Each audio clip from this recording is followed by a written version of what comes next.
أعوذ بالله من الشيطان الرجيم. بسم الله الرحمن الرحيم. فاستقم كما أمرت ومن تاب معك ولا تطغوا إنه بما تعملون بصير.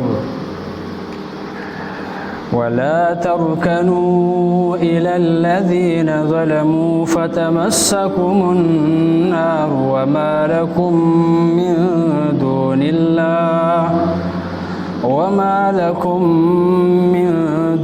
الله من أولياء ثم لا تنصرون. سورة هود 12 سپارہ او په سورة هود کې 112 نمبر آیات. بسم الله الرحمن الرحیم. فاستقم نکلک شا پدین کما امرتا لکه څنګه چې حکم شوی تا ته ومن تاب وغسوک چې توبه ویستلی ده معک ستا سره ولا تطغوا او د حد نه مه تیریږئ انه بما تعملون بصیر یقینا الله په هغه عملونو چې تاسو یې کوئ لیدونکی دی. په دې آیات کریمه کې الله سبحانه وتعالی فرمایي فاستقم کما امرت ومن تاب معك ولا تطغوا. الله سبحانه وتعالی فرمایي په دین باندې کلک ودرې لکه څنګه چې الله تاسو ته حکم کړی.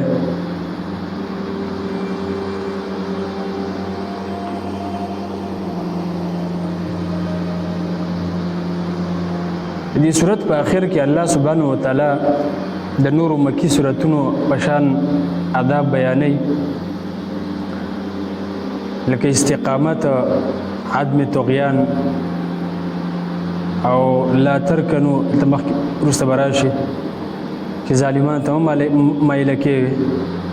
اقیم الصلاة د مونځ پابندي کول، واصبر صبر کول، دغه رنګه دعوت او عبادت او توکل.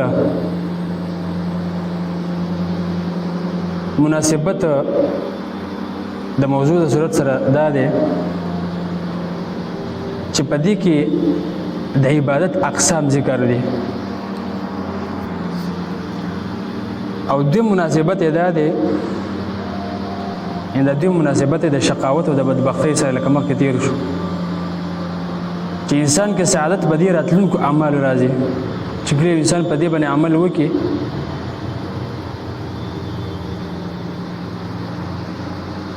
دلته اسباب د سعادت بیانېږي د نیکبختیا.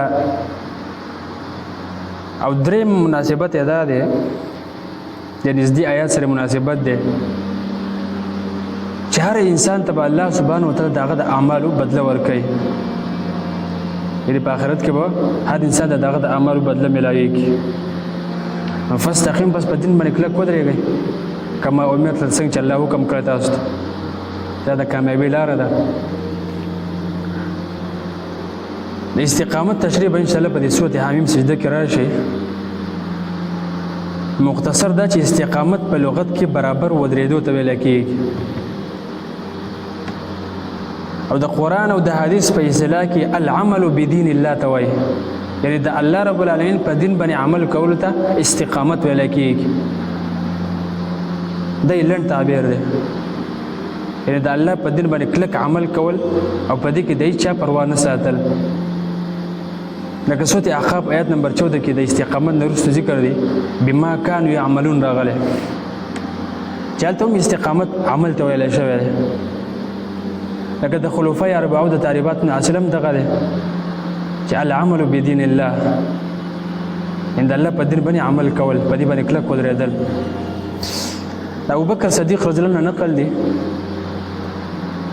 چې د الله رب العالمین بندگی شروع کا فلم یلتفتوا الی اله غیره او د الله نه علاوه بل چاته توجه ونه کړي. یعنی یوازې د رب العالمین بندگی کوي، د الله بندگی کوه. سیدنا عمر فاروق رضی الله عنه فرمایي وأن تستقيم على الأمر والنهي ولا تروغ وروغان الثعالب. یعنی د الله په امر او نهي باندې مضبوط ودرېدل او د هغې نه د ګیدړانو په شان اخوا دېخوا نه اورېدل، دې ته استقامت ویلی کېږي. دغه سیدنا عثمان رضی الله عنه فرمایي وی اخلصوا فی العمل، د الله دپاره یوازې بندګي وکړه. سیدنا علی رضی الله عنه فرمایي ادوا الفرائض، یعنی فرایض د الله دپاره ادا کول، دې ته استقامت ویلی کېږي. د ټولو خلفاو راشدینو په نس استقامت عمل ته ویلی کېږي. د استقامو معنی ده الله ته برابر ودرېدل او رب العالمین ته برابر ودرېدل، دې ته وایي چې د هغه په حکمونو باندې عمل کې د الله سبحانه وتعالی د حکمونو نه اخوا دېخوا نه اوړې. یعنې ظاهري اعمال او باطني ټول د رب العالمین دپاره ادا کول. خو دې کې سره دا مراد دی چې دا عملونه به تر مرګه پورې، یعنې په دې عملونه به همیشوالی کې چې لږ وخت لپاره وکړي او بیا پرېږدي. استقامت دې ته نه ویلی کېږي، تر مرګه پورې په دې عمل کې، دې ته استقامت ویلی کېږي. نو د استقامت په معنی کې برابر عمل کول او همیشه کول دواړه مراد دي. او عنوان د آیت دا دی، په دې آیت کریمه کې الله سبحانه وتعالی خپل پیغمبر ته او نور مؤمنانو بندگان ته په حق دین باندې په هر حال کې د ثابت قدم اوسېدو حکم کړی دی چې هر حالت یې د الله په دین به مضبوط ودرېږي. ځکه چې د دین په دشمنانو باندې د غالب راتلو همدا د ټول نه لویه ذریعه ده چې ته په دین باندې کلک ولاړې. د رب العالمین په خلاف د بغاوت او د سرکشۍ نه منع کړې ده.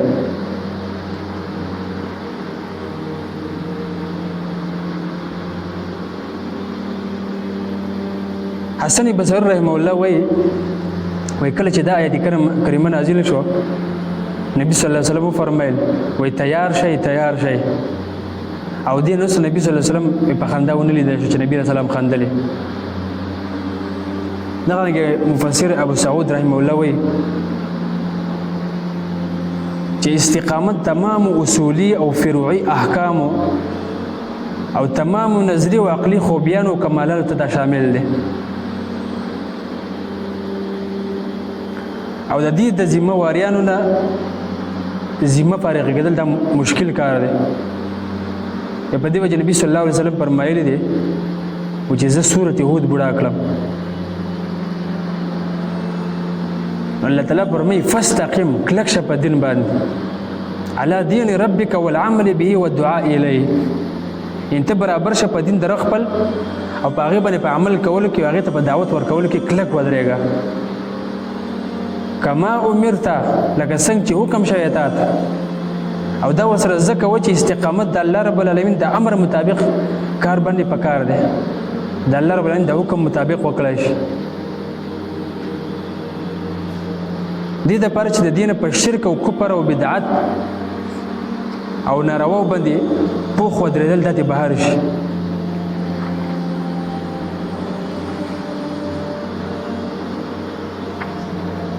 ومن تاب معك، ومن تاب، هغه څوک چې توبه یې ایستلې ده. په دې کې اشاره ده چې کله د انسان استقامت وران شي نو علاج به دا دی چې الله ته توبه وباسي، نو د الله په دین به بیا کلک ودرېږي. هر کله چې صحابه کرامو رضوان الله علیهم اجمعین او نور امت په استقامت کې د نبی کریم صلی الله علیه وسلم ته نشي رسېدل، دې وجه نه یې هغه په طریقه د عطف سره ذکر کړه.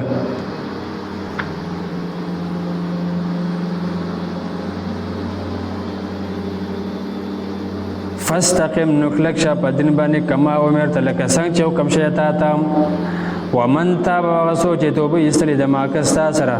ولا تطغوا، د حد نه مه تېرېږئ.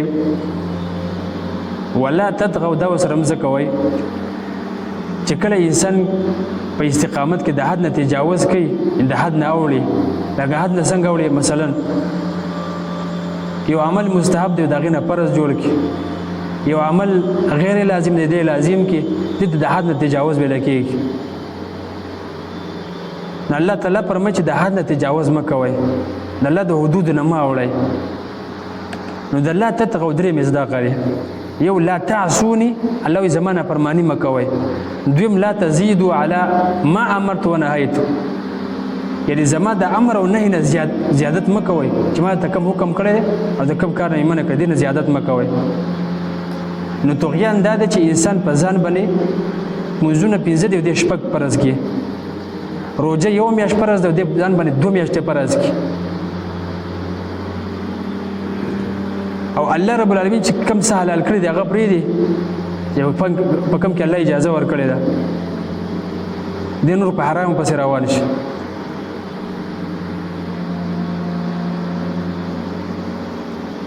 او دریم نمبر لا تطغوا مصداق دا دی. ابن عباس حضرت فرمای ای لا تظلموا، یعنی تاسو ظلم مه کوئ.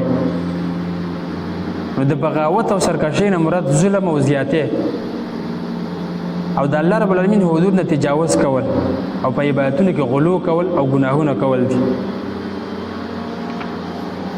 نو الله تعالی فرمایي ولا تطغوا، د حد نه مه تېرېږئ، انه یقینا الله بما پاغمن تعملون چې کوي تاسو بصیر لیدونکی دی.